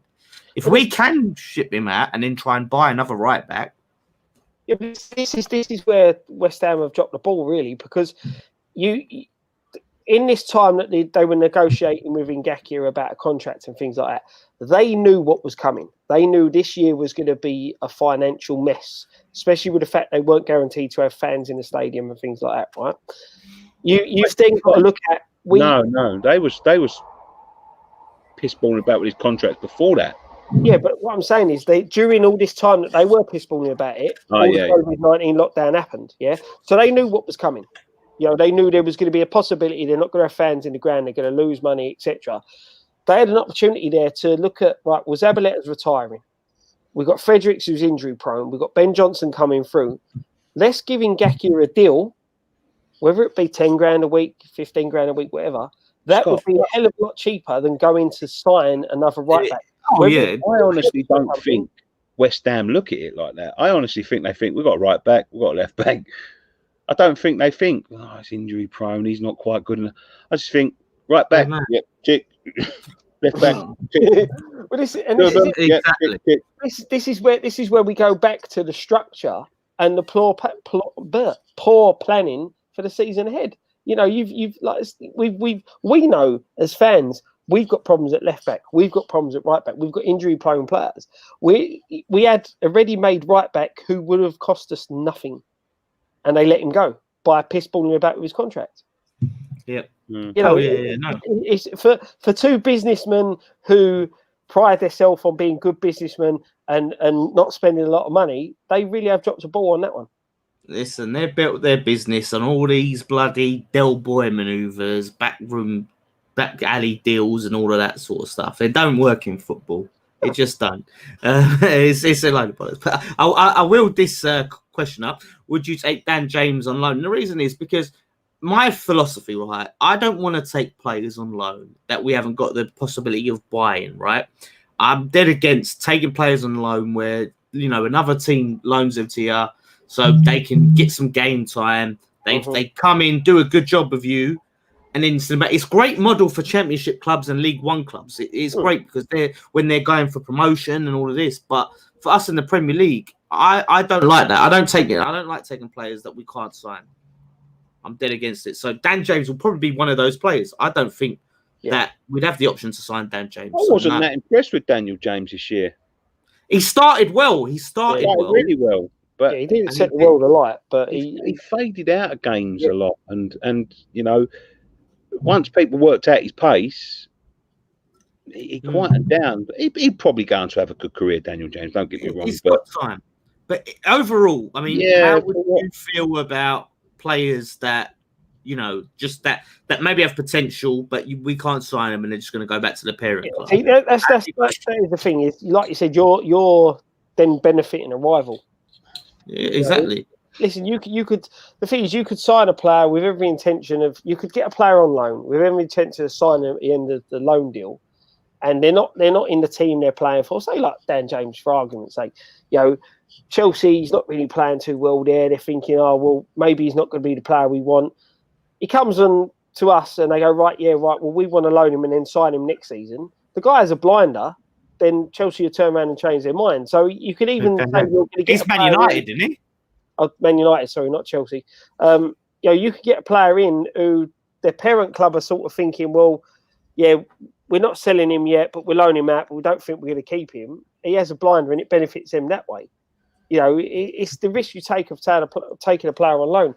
You know, no matter what. But Souček, we had that obligation. We had that possibility to say, we can sign him if we want. Well, I think it was more the fact that I think it was more the fact that we paid a $4 million down, a $4 million down payment. To secure the loan, and I think basically it was just like a pre-contract agreement. So that isn't it like the option to buy? And that's good. It's an option to buy. Yeah. And I don't think you get that with a young player coming from a Premier League club. You know, so look at. We had Victor Moses on loan. You know, and it did benefit Chelsea because he went on. Couldn't we have? What happened? Because could we have signed him, or did he turn us down, or we turn him down? I can't remember what happened with Moses. We turned him down. We turned around and said, didn't we? It just didn't work out. Yeah, we didn't want him. Yeah, so we could have signed him. But even that, like Foden, we've been linked with Foden on loan for years, but there's no chance we'd have the option to buy Foden. So we're developing their youth player when we could develop our own youth player. See, but this is the problem, right? This is the other thing with the catch with that. Foden is a quality player. Yeah, but he is. But is he a difference maker though? Can he take us? Yeah. But think about it, right? How far up by having Phil Foden in right now, as he is now? How far up the table can he take you by just having Phil Foden in? If we added Phil Foden to West Ham now, but this is the problem. Adding Phil Foden to us now would add a lot to our midfield, but we haven't got the right players to play off of him up top at the moment with the players that we've got. I think with the squad we've got at the moment, adding Foden to the side, he would probably push us another 2 places. Yeah, but you've got to have the right players in and around him. Yeah, but then ultimately, exactly. So is it worth it? Then you might as well just develop your own player. Obviously, we had. It's what the ambition of the clubs is. If the ambition's right and the ambition you want to push up the table, then you need to be looking right. If Phil Foden, you're thinking of getting someone like Foden in for 1 season, you know that type of player you're going to play him week in, week out. He's the type of player you're looking at. You've then got to start getting other players in to play around him. This is the problem we had with Haller. We break our records, signing him in, bringing him in, and then we don't pick the right players to play around him. It's true. You know what? B Rat Pack. Just thing out. I think someone knocked on my door. All right. Foden may well be a player that excels in the top 3 team, maybe not in low position team. Yeah, obviously, like he does look good, and I do think he'd be good in different teams. But obviously, he does excel being in that Man City team with the quality they have around. So obviously, he's probably not going to be as effective at a West Ham. He'll probably still be decent, but probably not as much of a. You know, he's not going to come in and be like a difference maker. Say you took David Silva and you took him to West Ham, he's going to be like a game changer. You know, will take us to a next level. Is he going to be enough of a difference? Well, this is the thing. David Silva's a finished article. You know, David Silva is what Payet. You know, you get a player like him. You get like when we added Payet. You added Payet into that team. That team played a lot better because you had that special talent. David Silva is a special talent. You know, he's one of the best players to ever grace the Premier League, in my opinion. I love watching him play football, and you know he plays it. He plays it so well, and he will boost you them few more players, few more places. Sorry, but again, you've still got the same problem. If you don't have players there for him to give the ball to who are going to make movement, it doesn't work. And that's the problem about loan players. Like, if you're going to loan a player and send it back, like they've at least got to be for the finished article or close to finished article now. Or they've got to fit the system that you're playing. So if if we were to loan a striker in who's going to complement Haller, you're talking then that could then boost you 6, 7, 8 places up. I would loan. All right, that's one player. If I loaned Jovic, say we loaned Jovic, but Barcelona wanted to keep him afterwards and wanted to at the end of the season. He's one player I might look at because you think, Haller and Jovic got an established partnership. He plays for Real Madrid, so I'll be very surprised. Real Madrid, sorry. Barcelona would keep him. Oh, if they want to throw some money, no, but Real Madrid, yes. Yeah, Real Madrid. But you know what I mean? You get what I'm saying? Like, that's established. We know that he could come in and they've got an established partnership. They could at least bang some goals in. We can figure it out at the end of the season. Right. It doesn't really work like that, though. Especially with like strike partner. You can't just turn around because there was another part of that. It was a trio. It wasn't just a pair. It was a trio. It was Rebic as well. But you know, but it doesn't really work like that. There were so many strike partners that done it. One club was like fucking telepathic. They go to another club and it just doesn't work. Yeah, that's the thing. It's as much there's as there's no guarantee with Jovic. That's what I'm saying. There's no guarantee. Don't you think it's better than playing Haller on his own? Oh, I would take a chance on him. Fucking most certainly. But the problem is you need to be looking at whatever our game plan is going to be for the start of next season. If Haller is going to be the lead, you've got to be looking at building around him attack wise. So you know if there is a player out there available who will benefit him on loan, then do the deal. Yeah, we'll get 1 year's benefit out of it, but that 1 year could propel us into a position where it gives us a bit more money and makes us a little more attractive to go out and sign a player that will complement playing with Haller. If he's going to be the focal point of our attack. The way things are at the moment, it looks like Antonio's going to be the focal point of our attack. I don't know what this comment's about. Can't listen to you can't listen to you talk about dream players that will never play for us. Get real. Who, Foden? Foden and Jovic. We're talking about players that we've been linked to on loan. If he's talking about David Silva, I was using that as an example. I weren't realistically saying that we're ever going to get him on that. We're never getting a player like that. I was talking about, like, you know, players that if you want a player that's a finished article, like he's an example of a player that you could put him in West Ham and he would improve us massively. You got to keep up to date, Addy. 30-odd strikers since 2010 and hardly any worked. Well, who's the problem? The strikers or the owners? Who is the problem? Who do you blame? Who's to blame? You look at strike partnerships over the past 7, 8 seasons. What has been our best strike partnership? Strike partnership? Fucking hell. What? When? In the Premier? How far are we going back? Well, say last 6, 7, 8 years. 6, 7, 8 years. Sacco formed a partnership with Valencia. There was a little. There was a little bit of. I know Valencia was sort of winger, but they had a partnership. You look at that partnership, right? That partnership come from the fact that we couldn't play the way Allardyce wanted to play, and he had to throw them two together. There weren't no planning in putting them two together. That was right. Well, Andy Carroll's injured. Kevin Nolan's injured. What we're going to do? So they threw them two up front and pushed Stuart Downing in behind. So that wasn't planned partnership, and that was probably our best partnership. Our last fucking partnership was probably fucking Colin McAvenny. Airwood, Zamora, Edward Ashton. They were all right partnerships. Going back that, it was probably Kitson and Artson. Someone said, UFC said Cole Vazte. Yeah, that weren't, but it wasn't. That was championship level. Yeah. Sacco Valencia, that was the last one I look at it as an actual partnership. And I said that wasn't planned. That was thrown together. The game's moved on since then. Not a lot of people play to up front now. Oh no, I know. It is more now the lone striker or the free up top. And this is the thing. It's just working out the formula to suit our best players. Yeah, that's it. But then that's the one of signing of Allaire baffles me then, because if that's what you want, if you know you're going to play one up top, why not get us the sort of striker that is suited to one up top, that is going to do the running and can hold the ball and carry the ball. All the way to the beginning of the show when I just told you they look. Yeah, I know. They don't look at what it is. Is he striker? Yes, he fits. How many goals? Oh, he scored a lot of goals. Yeah. He's striker. I don't realise there's 20, 30 different types of strikers. Yeah. Does he striker? Yeah, and they've probably put bids in for 20 strikers, and they've all turned them down. And he's the only one that's come back and said yes. I'm interested. Yeah. As I said, there's different there's levels to scouting players and that like that. Mm-hmm. You know what I mean? Like, and they don't look at that. They're like, yeah, bid for him.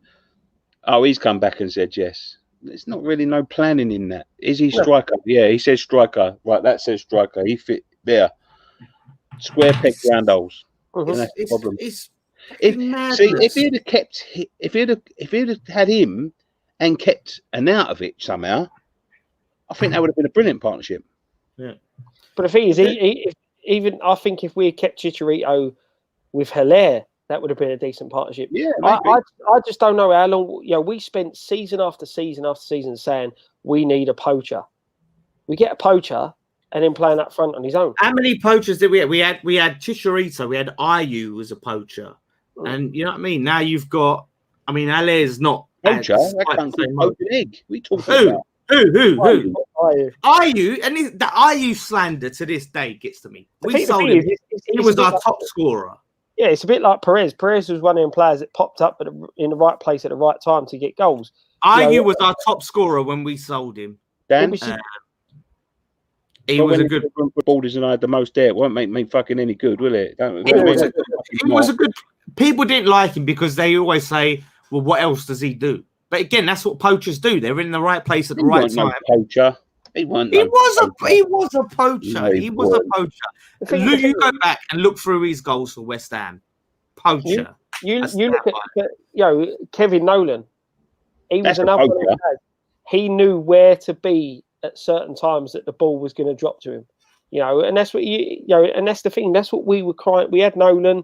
Nolan went. We never had a poacher. We get Chicharito, get a poacher, and then like, oh right, well. Yeah, we ain't got nothing else. So you go play up front on your own, and then we'll expect. Yeah, but this goes back to what I was saying at the start. Like, look, back in like pre-Big Sam days, we was like, and at the Grand, I was having conversation with fans. We need a poacher. We're crying out for a poacher. Yeah. Years later, we get a poacher, and people go, "He don't. What else does he do? He don't run. He don't track back. He don't do, like. What do you want from a player? Like, do we want all players that just run up and down, up and down, up and fucking down? But this is the thing with having a poacher is you can't have a poacher and then play him up top by yourself.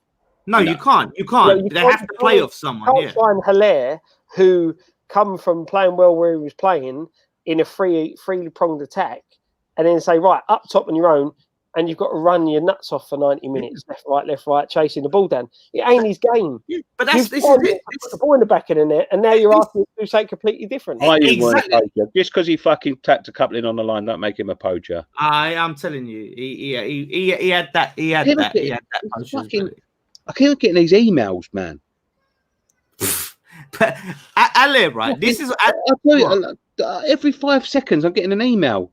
Oh, what?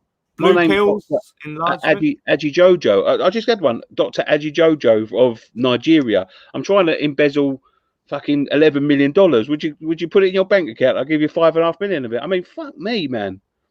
I know lockdowns are, but these scammers are really working hard. Sign up. Just see what happens. You might not be Funny a enough, scam. right? Imagine if he was a geezer sitting there and he was like, I've emailed him 20 times, man. This money's sitting there. I'll take this $5 million. I don't know what to do. I'd love that. I'd love that. No, I wouldn't love it because if you had $5 million, we put it in the channel.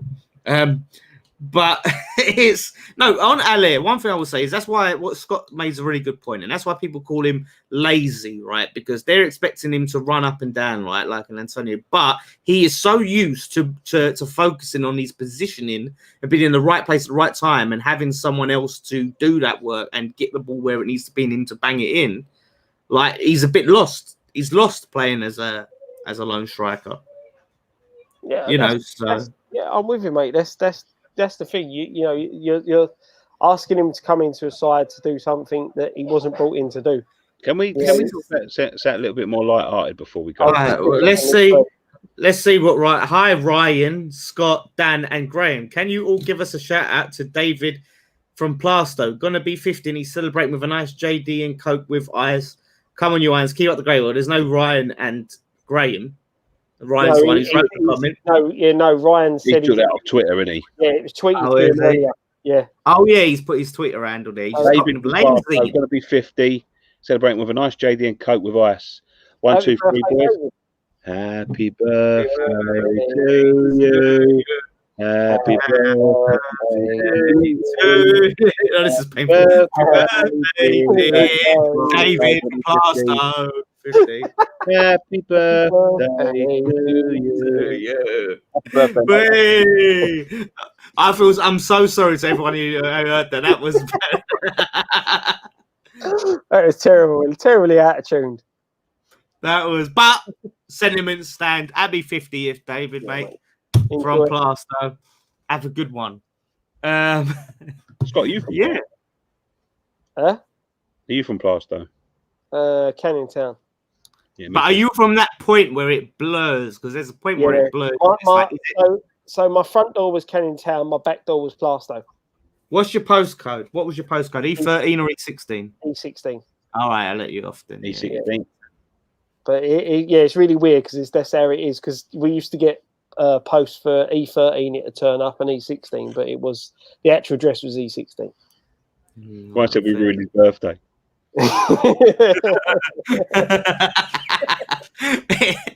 That was bad. It's he didn't ask for a song, to be fair, Nick. You volunteered that song. He didn't want the song. But the side when you started joining in. Oh, listen, Nick, he gets some fine praise by doing his achy breaky heart right on the channel. People start bigging him up and it goes to his head, doesn't it? His bloody achy breaky heart. I still will never get over the fact that he said achy breaky heart is better than Hadaway. What is love? I still can't get over that. Need a couple of ordinary Joes up front. Yeah, we do need something different up front, but we need players who are going to work together. Yeah. But we need a plan for this is it. Those players. And that's the thing. There's the lack of plan, the lack of planning, like Nicky said before, in going into transfers. That's the biggest problem. And I just hope now with Moyes, he's got a plan. They said if he picked Souček and Bowen, as players that he wanted, targets that he wanted, he seems to have a plan in place. So he's confident that he's in charge of the transfers. Moyes is confident that, look, he has all the say. It's the players that he wants. He's going to scout teams. He's been scouted and all of that. Let's be honest. I trust Moyes' opinion more than I trust an agent. Oh, 100%. 100%. And that's how you got to look at it. You've got to look at the the fact that that time he was out of the game, he was travelling around watching different teams from different countries and things like that. So You know, Yeah. he might. That's what I said. He's picked up Souček from somewhere, and he's seen that player from somewhere. So, well, apparently there was it wasn't a Moyes signing. There was a. I did read this. This was pre-Moyes because obviously Bowen was one of that bloody Will Salthouse players. Bowen was this fucking Salthouse, which is apparently all the other players that we do want from, like apart from Ben Rami, all the other players are like not Salthouse players, like Ollie Watkins and that from Brentford. So it's like we won't get them because they're not Will Salthouse players. Apparently Sullivan loves to get players from Will Salthouse, and that was E16 01 476. I remember my number being 071 476 4295. That was my phone number, man, for as long as I remember. You've just told everyone now. Well, I don't live there, then. I lived there for 10 fucking years. Yeah, but you've just stopped. They can ring him up if they want. 071. That was my number. It's 476 4295. And then in the last year before my mum moved, she changed it to some weird number, man. It was like 0207 384 or some shit like that. And I was thinking, what the fuck? But that's it. Never rung her up again. My mum and dad's house it was 01, then it was 0171, then it's 0207. I remember it slightly being 01, but I remember 071 is when I started. 01 was 80s. I disagree with this trucking hammer, right? You can't beat a towner. Do you know what? I've said this before. I'm sick of bloody Canning Town people, right? Because all you ever hear about is I'm from Canning Town, I'm from Canning Town, I'm from Canning Town. You'd think it's the only place in East London. Canning Town this, Canning Town that. People from Canning Town never get tired of letting you know they're from Canning Town. How often do I mention Manor Park or East Ham? How often do I mention these places? How often it's not worth mentioning, pal. Oh, is it Canning Town? What's in Canning Town? What is in Canning Town? Yeah, but what's there? What reason have you got? Like listen, we're talking. You're going back over 100 years, right? In our lifetime, what's in Canning Town? McDonald's. Well, there you go. There's fucking McDonald's everywhere. There you go. And look, I'm saying this because there's nothing in Manor Park. Really good pubs there. Really good pubs. There's Rathbone Market, didn't you? Rathbone Market was a big draw there. The Royal Oak was a really good pub. A lot of boxers trained there. Peacock Gym. Mm-hmm. Yeah, you got the world famous boxing gym. What have you got in Manor Park? Fuck all. Army and Navy. The Army and Navy. Yeah. Yeah, you have got that big shitty store on the corner. Yeah. We got the Bridge House. Right. Well, the Ironworks was there when the Thames Ironworks was there. Yeah, I think so. And behind where the Peacock pub is. Yeah.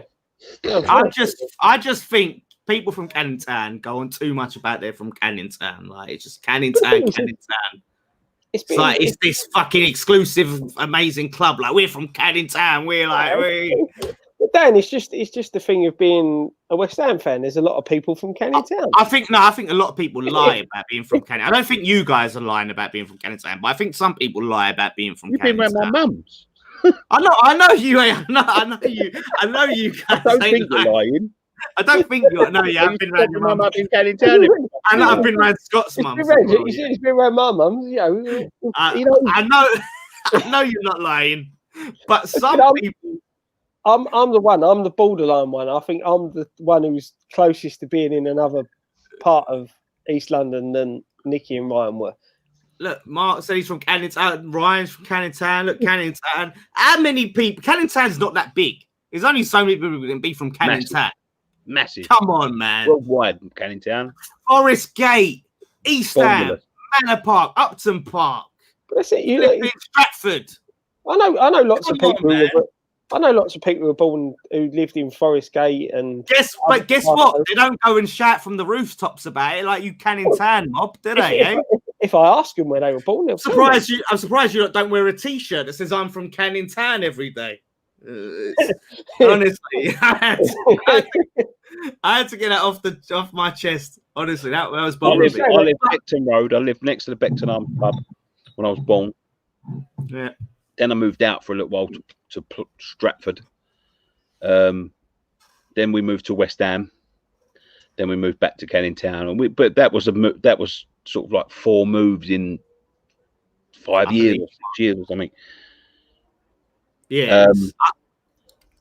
And my mum lived on Ordnance Road. That's where she last lived before she moved out. I was in Canning Town the other day, right? Canning Yeah, Town. I was in Canning Town. I'm not calling you a liar. look, there is a Canning Town. Hang on, go back. I'm not calling you a liar, Mark. I believe you. Go on. What's where you clicking on? You clicked it down. I've lost it now. Sorry. Yeah, there you go. There is a Canning Town shirt. It's called a West Ham shirt. I'll leave it out. West Canning Town have the rights to West Ham. I tell you what, Canning Town, right? It's coming up in a way because I was in Canning Town the other day, right? You know, on the Barking Road. No, no, it is. I'm telling you that for a fact. I was in Canning Town the other day, yeah, as I do because I'm Canning Town. No, but I was in Canning Town, and you know on the Barking Road, yeah, like I think it's just as you get near the McDonald's, they've got them really fucking run down block of flats. You know the one on the Barking Road, the big block of flats on the Barking Road in Canning Town, further up near towards the McDonald's or just past. Yeah. They're building all these luxury flats. They built these luxury flats right next to the shitty flats. But Scott, Dan, right now, you say this is the thing. You say it's coming up in the world. Listen, when I was a kid, and gentrified. When I talk from my art here, what was good about Canning Town was the community. There was some fucking villains there. Don't get me wrong, but they looked after you. You know what I mean? I knew people there. Fucking, I remember, you know, we was poor, man. When I was younger, we was poor, and I remember, like a local, like the Peacock, when the Peacock first opened, and they started to get all the kids to go, you know, instead of hanging about on the streets and gang banging and all that sort of stuff, they wanted them to go and play football in the gyms, and they got everyone there. I remember they used to fucking go up West Ham and buy piles of West Ham tickets and just go on the street and pull kids off the street to take them to West Ham games. Wrestling, they used to do wrestling there. Kids are hanging about the street. Do you want to come wrestling? Yeah, go and ask your mum. You can come. Pay for all your food and all that. That's what made West Ham great. I remember everyone looked out for each other. It was a hard place, hard to grow up, and it was very poverty stricken and all that. And I've seen not exclusive to Canning Town. No, I'm just saying. You're saying it's coming up in the world. That was when it was the highest in the world. Now, with all these fucking luxury flats and these pricks buying houses and things because they're going to work in Canary Wharf, that ain't. I know what you mean. It don't make it better. Yeah, it don't make it better. But what I'm saying is they're gentrifying it. John, I love this comment. I'm in Australia and live in Canning Town. It's like that. I'm from Canning Town, and so's my wife. If you're Monty Python fan, you'll know that reference. But a lot of good comments on there. People that from other areas that do feel the same. They feel shut out. They feel frozen out from the West Ham community because they're not from Canning Town. You know. Yeah, there's a good point here. Hold on, let me scroll back. I found it. This is the funny thing about Canning Town. So we like history. Yeah. Used to be in Essex. Yeah. Well, a lot of Newham did, didn't it? A lot of Newham did. All of Newham did. Yeah, but that's it. Like London, London was a lot smaller, and London was like back in the day, and it expanded out. Newham is called Newham because it used to be East Ham and West Ham. It used to be two districts. Yeah, it's the Newham. We got the Newham. We've got the Newham now. Yeah, there's a lot. There's James Fincham here, Myland and Bow, two places. There's a lot of West Ham fans. Yeah, the only reason I didn't say that because I was talking about Newham because as you know, we're all from Newham. But yeah, I said, like Myland and Bow does get a little bit of more attention than like other places in East London. But that's like the secondary. But in the West Ham community, it's all Canning Town. Yeah, I know. I know what you're saying, mate. I know what you're saying. Yeah, but I'm in Canning Town quite a lot. Yeah, it was big West Ham heartland, weren't it, Canning Town? You know, not saying other areas like Plaster and all that weren't, but I do think some people lied. I'm not saying you guys lie. I'm not saying Mark lies or any of our viewers lie. But some people, they might have like lived near it, or they might have like, you know, when they was like 6 months old, they was in Canning Town, and then their mum moved out, and then like they're claiming it as I'm from Canning Town. Now you moved out when you were 6 months, mate. The West Ham history in Canning Town and West Ham is deep there. Yeah. Like you go down to Canning Town Station, you know, it's all written, engraved in the walls, like some of the history. My mum, obviously, we lived on the Ordnance Road. Mm-hmm. You know, it was formed in the pub, or no, in the library, I think. The first the ironworks was there. Like I didn't know none of this when I was growing up. You know what I mean? I didn't get taught none of this. I lived on my house in West Ham, backed onto the Memorial Grounds.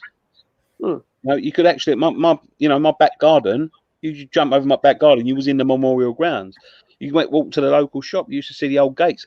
I never even put two and two together that these were old West Ham gates. Like they were all the old turnstiles and stuff. You know what I mean? Like I never put it together until I thought, fucking hell, actually. Only when I was like older and I started to read a little bit, but no, fuck, I wanted to teach you nothing, yeah. Didn't we used to play or train at the old speedway track? Yeah, there was a speedway track, and you know, there's all sorts of stuff. We had grounds in Hermit Road, which is where me and Ryan grew up playing football. You know, Memorial Grounds. We had a ground there where I lived. I lived there. Obviously, Browning Road and Upton Park. But yeah, like although it moved up to East Ham later on in well, I say later on in the fucking 1900s. Most of our years, most of our history. The early years was very Canning Town, you know, based. Yeah. But look, Custom House as well, Beckton. Yeah. Tim's Ironworks formed 55 Barking Road, Canning Town. Yeah, I think she might have, Theodore. Yeah. Did a bird? No, it's only because they just go on about it all the time. Even people who ain't lived in Canning Town for 20 years, and they're like, Canning Town! Like, it must not be that reason, though, Theodore, because otherwise it ain't the fucking world. No, my missus lives on the border between Plaistow and Canning Town, but she's E13. So she's E13. She's Plaistow, yeah, but you know, like, well, obviously, I can't. The Abbey Arms is Plaistow to me. Like some people try and count that as Canning Town, that's Plaistow. Yeah, it's basically Plaistow. But you would take a few more steps, and you're in Canning Town. But it's that border. But no, I just think that people that used to live in Canning Town, they go on about Canning Town too much. We get it. Like people from East Ham, Forest Gate, Manor Park, Stratford, don't go on about being from those places nearly enough as people from Canning Town go on about. That's all I'm saying. We get the point. I just think the year Canning Town, Dan. I think you blank out the rest. That's what it is. That's honestly, it's all I hear. Like every time we get a player that's from East London, right? They're from Canning Town, like Noble, and you got Josh Cullen. I think he's supposed to be from Canning Town, or is it Cullen? And we got another young player that's coming from Canning Town. It's like, come on, we've got more going for us than Canning Town. Come on. But let's be honest. That's what you want to be hearing, young. Oh, it is great. I love it. It's great. They're from the local area, but I'm just saying there's more to East London and Newham than Canning Town. Come on, guys. I know what you're saying. Show the rest of us some love. Canning Town, Canning Town, Canning Town. No, let's talk about Canning Town. Canning Town. It is honestly like there's not a week that goes by, right? Especially like Ryan and Nikki aren't talking about something Canning Town, and it's like, all right, can we get down a T-shirt that says "I'm not"? Yeah, I'm not. Or there are other one saying I'm from Canning Town and one saying I'm not from Canning Town. Oh, like no one ever talks about it. There's no one. I need to get someone on this channel that talks about Manor Park, East Ham, Forest Gate. That I can talk about. Do you remember that shop that was there? Graham Graham's not from Canning Town. He thought he was, isn't he not? No. Where's he from? Plaistow. I'm sure it's Plaistow or East Ham, one out of two. He'll correct me later. Oh, all right. Yeah. All right. He don't talk about it, does he? He don't make a big song and dance about it. So I don't know. That's the difference. That's it. That makes my point. I didn't even know. No else from Canning Town? We've had a lot of Marco from Canning Town. He is, yep. He's a proper Canning Town. Yeah, he loved Bobby Moore, he was from Canning Town. Jeff Hurst was from Canning Town. Billy Bonds was from Canning Town. I think actually, you said it. I think officially, I know obviously you're joking, but I think Bobby Moore was actually from East Ham, wasn't he? Bobby Moore was from East Ham, wasn't he? Who? Bobby Moore, wasn't he actually from East Ham? Barking boy was. Barking. Oh, yeah, no, Frank Lampard Senior was from Canning Town. Not Canning Town. Lampard Senior. Canning Town, he was from East Ham. Frank Lampard Senior had a dry cleaners in Canning Town. He had a dry clean, but he was from East Ham. Yeah, primary school in Barking, then Leytonstone, Bobby Moore, so ended up in Leytonstone. Leytonstone as well, another one. Bloody hell. Canning Town. Tevez from Canning Town. Oh, we're getting all the comments. That's what you're reading in the comments. Tevez from Glasgow. Where's Graham? Graham's in Canning Town. Daddy dies from Canning Town. No, he is from Canning. He's another one who goes on about Canning Town. Weren't from Canning Town. He was from Custom House. For those asking where Graham is, Graham's still working. He had, because of the weather, he had some really bad computer issues, so he's still trying to catch up on his work to get it sent back. Melted. it might as well have done it. I think it played up. I think it stopped working about 3 times today. If you see the computers that they give you, you'll understand why, man. Yeah, that's what he was saying to me. It's not the greatest of computers. He started typing, and his fucking hands got stuck to the keys. Nick, I don't wish I'm from Canning Town because I don't want to be like everyone else. I like that it's unique. How many people do you know from Manor Park? How many people? Is anyone in the chat? Leave it. I know when, but we don't bang on about it. You know what I mean? Victor Bino is from Canning Town.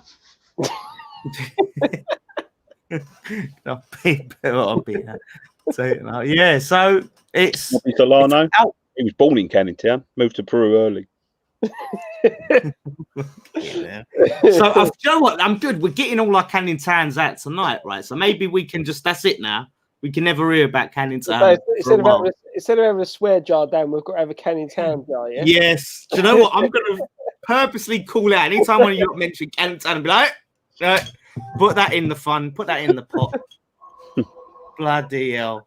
Honestly. But it's so funny, though. Like, Nikki was like, yeah, we're going to have a short one today because I've got to do this and that and the other. But we spent like half an hour talking about Canning Town. I've actually that's me. That's my fault. Of all the things, it's the irony of it that I'm complaining about how much we hear about Canning Town, and because of me, we spent fucking God knows how long talking about Canning Town. This is the good thing about Friday Night Pint. I do apologise for coming in late. I lost track of time, but the good thing about Friday Night Pint is it starts off about football and then just ends up anywhere. And let's be honest, this is why we enjoy. This is why we enjoy it. It's like us going out. This is what we like. Talk about football for half hour, and then just talk about nonsense. It's what we've always done when we've been out together. So Al Pacino, Canning Town boy. This is interesting. Manor Park support Leyton Orient. I was actually, if you actually look at where Manor Park is located, it's sort of, you can go down Rabbit Road and that, and you can get to Waltham Forest area, but you're also close to. I think I'm more close to West Ham because I could actually hear West Ham when it was a noisy day. But I'm also can get quite close to Leyton Orient. So sort of in the middle. But I think I'm close from Canning Town. Yeah. Canning Town, Chianti, they called him. Do you know what? I don't think I've ever met. I'm trying to think now. I've never met a Leyton Orient fan who actually lived in Leyton. I've never met a Leyton Orient fan. I've met two. Yeah, my missus and her brother. And my uncle. And my brother-in-law. So you've met 3? 3. I can look. Mark. And the funny thing is, I went to Leyton Orient once to watch a game. Yeah. Mark said I've really offended Mark with my Canning Town comments. I think. All you tanners that offended, I humbly don't apologise. When he finds out Diego Maradona was from Canning Town, he'll come round. I changed my tunes real sharpish then. Look, even Nick, who lives in Burnley now. I'm sure he said he was from Canning Town. I'm sure he's not from Canning Town. He's not. Where was he from? Where was you from, Nick? Custom House in East London. Custom House. Yeah, but some of them Custom Houses will say he wasn't. Technically Canning Town. Chill. Nick, let me know, mate. This is going to decide our friendship. Nick was born in Reading. Yeah. What? Yeah. He always told me he's originally from East London, Nick. I think he might have lived there. Reading. He was born in Reading. No, really? Oh, bloody hell. Yeah. I'm not being funny. He always got really offended when I called him a northerner, right? But if you're from Reading, you might as well just say. Well, no, I know Reading's not in the north. Fire, but, isn't it? Yeah, it's just but no one's proud to be from Reading, is it? No one's like Reading. Like, I'm from Reading. Yeah, like why would you? What's Damn, Right. That's not really take him out of the chat. He's just offending people. Now. He's just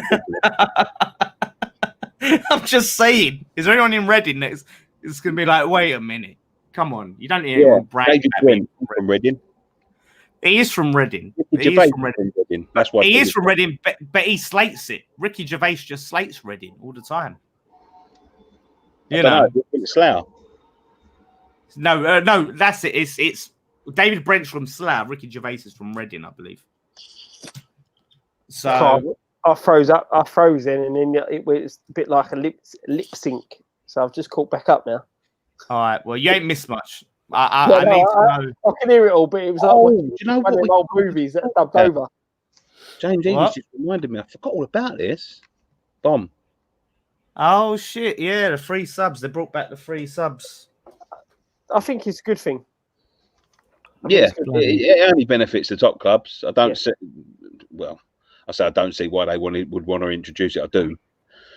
And it was a mess because it was like you can make 5 subs, but in 3 stages. So if you sub 1 player on the first sub, 1 player on the second sub, if you want to make a 3rd sub, you've got to bring on 3 players. Only benefits big clubs. It only benefits big clubs. Yeah, because they've got the squad depth. Yeah, that's it. Yeah, I think where they tinkered with it in the cup games, if it goes extra time, you were allowed another sub. I thought that was a good thing. But yeah, going back to the 3 subs, I think it's the right course of action. I understand why they did it for this short period of time because of the quick turnover of games and things like that. But at the end of the day, now it needs to go back to normal. Yeah, it's good because I thought they were initially was talking about they're going to carry it on to next season, but they've come to their senses. I just hope that they improve the VAR. I'm sure I heard that they was looking at some improvements of VAR. I'm not sure if it's official yet. Like talking about having the ref look at a monitor. Oh, they rejected it. Yeah, I think so. Something about the ref having a screen and all of that stuff. The things they got to look at, they should change that handball rule back to how it was before. I think they rejected that as well. I think that's going to be. Oh, wankers. Then just don't bother having it because it's pointless. You know, get rid of it. Either let the ref check the screen and have get rid of that handball rule. You know, it's pathetic. Or if it's handball anywhere, if it touches any player's hand, it's handball no matter where it is. You know what I mean? You can't. That rule's a joke. They've got to get rid of that and let the refs check the monitors, and the refs have to make the final decision no matter what. Right. It can't be someone sitting in the studio. Let's go. Thank you so much for watching us. It's 2 hours long, man. I said I wanted to do it short. Yeah, we've gone longer. It's only 20 minutes. Thank you so much for watching this edition of West Ham Fan TV's Friday Night Pint. We'll be back. Someone paying Nick his electric bill. I'm just sitting outside, man. I'm just chilling. Yeah. Just chilling. A nice evening for it. I look like a floating head, though. Yeah, you do. Yeah, you got the black. So, but we're gonna have some more stuff coming up. We've got some more Patreon stuff. We've got some more videos. We've got transfer videos next week, and it's gonna be good. Coming up. Yep. Oh, reaction to last season predictions. I'm so looking forward to doing that. Yeah, I think we're going to do that when we're going to go and have a beer together. I think somewhere. Yeah, definitely. Sounds like a plan to me. Yeah, let's do it. So have a good weekend to everyone except those who claim to be from Canning Town. Including and especially them people from Canning Town. Yeah, especially he says. As people Reece, Nick, they're off to Canning Town now, so you know. That's it. Go and have a good night. Go have a good night in Canning Town. I don't know what pubs are still open down in Canning Town. Like I said, Abbey Arms is Plasto, so you can't.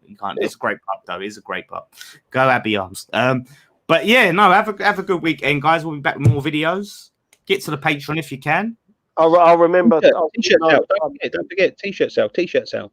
T-shirt sale. Look at any code in, just 20% off in the Scott, model that T-shirt. Let's have a look. Get it up there. Look at that sexy beast. The T-shirt, not Scott. Add Scott. Look at that beauty. More beauties like it on sale. Get on it. Keep an eye out for the I am from Canning Town range that will be coming through. Well, you know what? You should. We should totally do that. With the amount of people that are apparently from Canning Town, we'd make millions. Make millions. Imagine 60 million people, all the 60 million population, all buying the. Yeah, all buying the Canning Town t-shirt. Let's do it. Let's be flying off the shelves. No, it's been good. I've enjoyed it. We've had a good laugh. It's been a good show. I hope the t-shirt smelling of Scott. Buy Crossdammer's DVD. Around in rat shit all day, you don't. Oh, this one. I've only just chucked this on. I got literally before I was out at the pool for half hour before I come on here because Nick says he'll do a Canning Town DVD. Yeah. You can get his DVD. I think he said plug my. I think he's talking about his end of season DVD thing. Crossdammer's. Go check out. No, do you know what? I redesigned him a whole new cover for his DVD, and he rejected. He shut me down, man. All right, well, unplug it. Don't get. He didn't get Nicky's. Didn't take Nicky's design. I haven't even had time to sit and watch it yet. He shut me down. Yeah. You guys aren't really selling his DVD. Scott ain't watched it. Nicky's complaining that straight down. Yeah, but that's only because I've been busy. That's the reason I ain't watched it. See, Nick, you give me a hard time the most. I'm the only one who's trying to really promote you, mate. I watched it until I got to the Roberto bits and I started crying. Didn't know it was an horror film. Oh, jeez. Head over to Crossdammer's, have a look. He's got, the end of season DVD. He's got a few other season reviews there as well. Nick's got the best. Why did Zoom cost you 15 quid? Yeah, I don't know. We said that earlier, Russell. I didn't get to call it out. Zoom shouldn't have cost you nothing, mate. I'll give you the 15 quid back, Nick. No problem. What's happening? We're having trouble streaming to Periscope. Okay, right. Well, fuck off Periscope. Sorry, Twitter people. Does anyone really watch on Periscope? When people go on Periscope, they watch for like 10 seconds. Free platforms again now. I know, I see that. That's mad. Yeah. But again, like no one really stays around on Periscope. They go, "What's this?" and they stay for like 10 seconds and piss off. So, but at least we can stream for all free now. Most of the people coming from Periscope, you talking shit, mate. Yeah, and fuck off. Yeah. You need to stop talking bollocks, mate. Yeah, exactly. Scott Parker's better than Kevin Nolan, you fucking wanker. And then they just stop and log off. That's it. Oh man. Someone explained Zoom costs £15 when you go over 40 minutes plus and not log in. What?